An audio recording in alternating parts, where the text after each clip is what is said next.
Então, eu vou começar com a pergunta do Guilherme Camargo, que foi feita para o Rodrigo.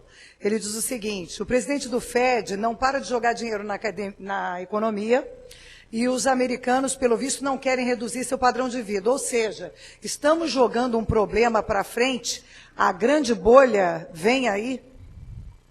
Eu acho que é mais ou menos isso mesmo o diagnóstico. Quer dizer, os Estados Unidos, a nação americana não está querendo enfrentar os fatos duros da realidade.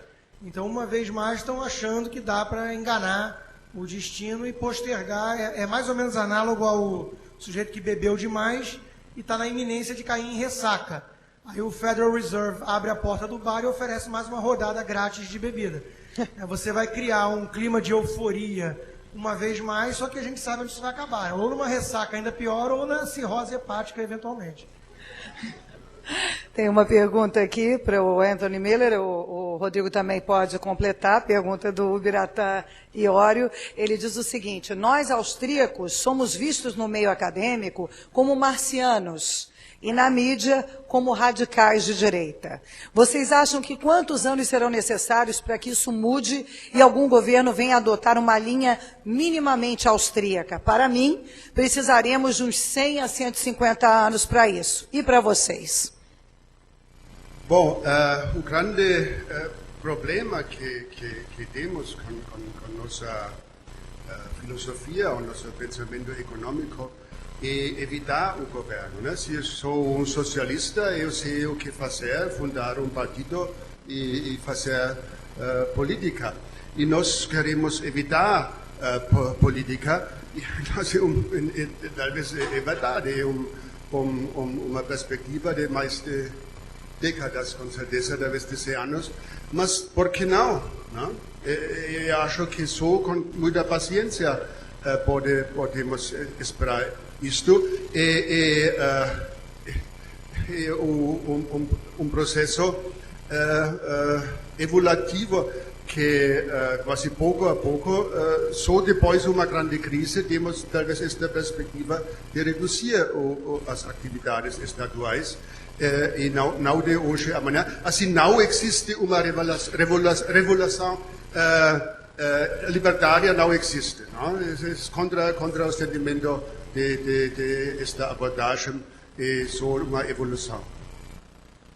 Pode complementar, Rodrigo. Eu concordo. A luta dos libertários austríacos é muito inglória, porque é uma luta contra o coletivismo, é uma luta contra um grupo de interesses muito organizado, né? A máquina estatal, como colocado até na primeira palestra de Salerno, os economistas do mainstream têm total interesse nessa simbiose com o governo, essa mentalidade de que a economia vai ser controlada de cima para baixo, né? E é muito difícil você lutar contra isso tudo. Então, eu não sei, talvez 100 anos seja um pouco de otimismo. Mas nós temos que continuar a luta, porque não vai ser uma redenção total. Eu acho que são graus de conquistas graduais pró-liberdade individual. Eu acho que é por aí. Rodrigo, pode começar a responder essa. Qual a política monetária que o governo americano deveria ter adotado para a crise? Deveria deixar, por exemplo, os bancos quebrarem? A política monetária que ele deveria ter adotado é extinguir o Fed, acabar com o Federal Reserve. A taxa de juros deve ser uma taxa de juros natural, de mercado. Análogo a um preço qualquer, né? Você tem um pool de poupança e você tem demanda por investimentos. E deixa o mercado resolver qual vai ser o preço disso. E faltou isso. E em relação a salvar ou não bancos, é um eterno moral hazard, que os economistas chamam. É mais ou menos análogo a um grupo de trapezistas se apresentar com uma rede embaixo. É natural que eles vão ser mais ousados sempre, porque se cair eles sabem que tem uma rede segurando. Então o problema começou na origem, tem que acabar totalmente com qualquer tipo de resgate do governo para deixar de fato a economia funcionar. Eu gosto de dizer que capitalismo cristianismo sem inferno não existe, assim como capitalismo sem bancarrota não existe. Você tem que deixar o mercado funcionar e vai ter falência, sim, faz parte da destruição criadora, como dizia Schumpeter. Por falar em bancarrota, uma pergunta para o professor Anthony Miller. A Grécia chegou à bancarrota e nem assim os que se beneficiam do Estado gigante, seriam eles os funcionários públicos, parecem abrir mão dos privilégios, conforme a gente vê nas recentes greves. O senhor vê uma crise civil como consequência do colapso? Hiperinflação, por exemplo? O caso de Grécia é bem interessante porque com a introdução de euro, este país recebeu acesso ao mercado financeiro mais fácil e podia, para a primeira fase, aumentar muito mais fácil que antes o endividamento do governo, com uma grande expansão do Estado, com muitos privilégios, quase, ainda não, mas quase no nível do serviço público do Brasil, que já é uma coisa especial. E é quase uma prova de minha tese, quando o governo tem esta possibilidade, este governo vai tomar, e este caso temos também menos, mas também na Portugal e Espanha, e agora chega o ponto que no caso destes países, eles não podem criar propriamente a sua inflação, que normalmente foi o caso. Não? Eles não têm, como governo, autonomia sobre a própria moeda, porque estão no sistema de euro. E agora é quase uma decisão do Banco Central Europeu se quer financiar isto, mas o Tratado de Maastricht diz que não é possível, que é ilegal fazer isto.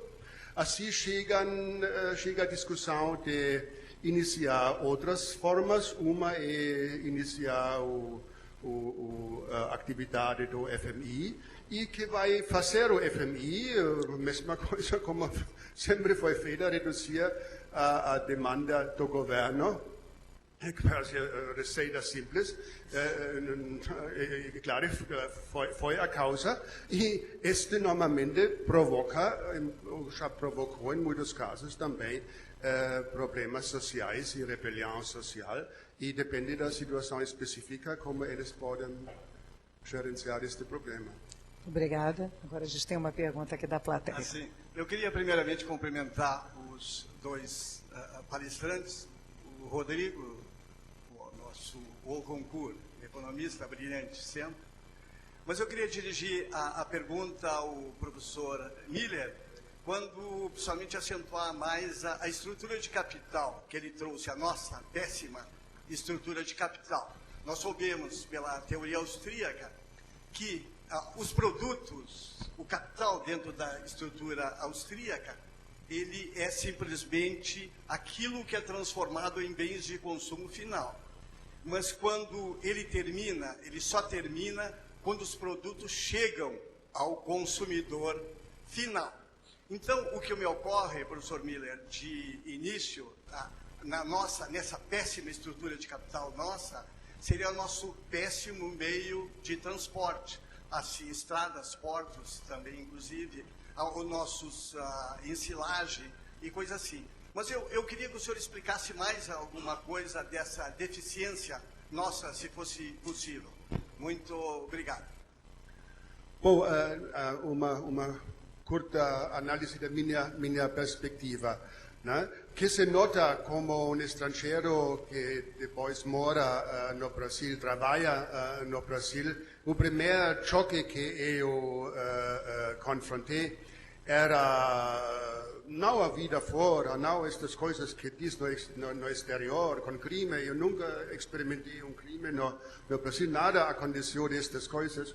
Mas no departamento de economia encontrei colegas 50 anos aposentados. Quando busquei quarto para morar, foi do governo, 52 anos aposentado. Interessante este país, né? Neste sentido. Impressionante, né? E me senti um pouco discriminado.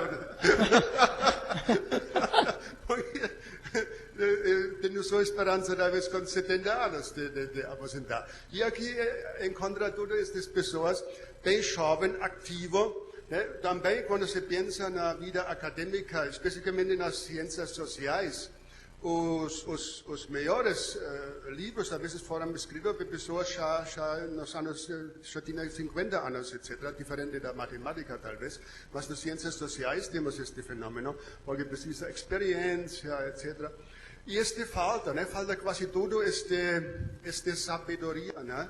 Na vida acadêmica, porque faltam os velhos colegas, eu notei, né? E assim, também faz que e a outra experiência negativa, entre muitas experiências graves, eu sempre gostei muito na Europa tomar o carro nos Estados Unidos e viajar por os países, por o país. E isto é uma forma, uma tragédia no caso do Brasil, né? Esta infraestrutura é péssima. E quando se olha, isto se com todas as concessões que queremos dar, se tem uma tarefa para o governo e implantar uma boa infraestrutura. E aqui se mostra muito claro toda a ineficiência e ineficácia do sistema. E para concluir, a terceira que notei, quando comecei, queria saber alguns detalhes, como funciona isto, como no sentido das leis, e tomei o código, né? E comecei a ler uma lei sobre imóveis, quando compro imóveis, todas essas coisas que não interessam. E eu não entendi. Agora pensei, não, meu português é ainda ruim, né? E busquei colegas, e juntos também não entendemos, né? É uma outra experiência que tenho, as leis não entendem. E por isso tem tantos advogados, é o supermercado para advogados no Brasil. Muito bem. Agora eu vou para a próxima pergunta. Agora eu e você, Rodrigo, acho que a gente tem que dar uma pausa. A gente fala muito rápido. Os tradutores lá dentro estão querendo pedir as contas. Então, a gente tenta dar uma pausa antes de você começar a responder para acabar a tradução. E depois eu dou outra pausa antes de fazer a próxima pergunta. A próxima pergunta é do Jonas Fagar Júnior, do Clube de Viena. Ele pergunta: como podemos falar em democracia e livre mercado ao percebermos que o poder de definir as políticas monetárias, que em última instância geram as fases de boom e de bust, como você disse há pouco, está na mão de grupos privados como o Federal Reserve? Ele continua: é possível que todos esses economistas que nos trouxeram até essa crise sistêmica o tenham feito acidentalmente? Foi um erro de cálculo ou um erro calculado? Ele depois se estende mais um pouquinho, mas em tese é isso. É um paradoxo, porque o sistema democrático ele leva realmente a esse tipo de situação. Eu apenas não encontro muita alternativa. Eu estou mais com Mises nesse lado do que com a ala mais anarcocapitalista. Eu não consigo ver muita alternativa. Quer dizer, um grupo de iluminados austríacos vão tomar o poder então e acabar com o Fed na marra. Não existe essa possibilidade. Então, eu acredito só no poder de persuasão, através das ideias. De fato, há um grupo, há uma simbiose entre grupos poderosos privados e governo. Uma vez que existe um instrumento para ser usado, grupos vão tentar se unir para se apoderar desse instrumento. E o Banco Central é claramente uma coisa nesse sentido. Eu gostaria de viver num mundo de free banking. Só que eu só acho que isso é possível se você tentar convencer as pessoas, com base em argumentos, de que esse é o modelo mais justo e mais adequado e mais eficiente. Não tem como você fugir muito dessa solução, né? Então, eu não acho que foi calculado. Eu acho que, é óbvio, uma crise dessa magnitude afeta muita gente, incomoda. Eu não acredito muito nisso. Eu acredito, sim, que governantes aproveitam crises desse tipo para impor uma agenda de mais crescimento do Estado.